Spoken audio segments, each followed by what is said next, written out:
Hi everyone, it's Mrs. Martinez. I'm very quickly going to show you how to turn in work in the Google Classroom. So I'm going to click on classwork. I'm in the middle school art class right now, but this applies to everyone's classroom. Okay, so when I click on classwork, whatever week I'm in, so right now we're in week 1, I'm going to click on view assignment.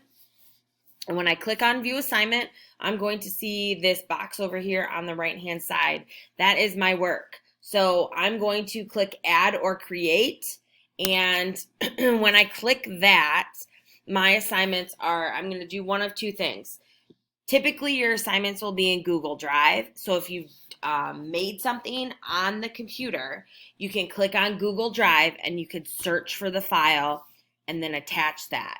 You have to click mark as done after the file is attached.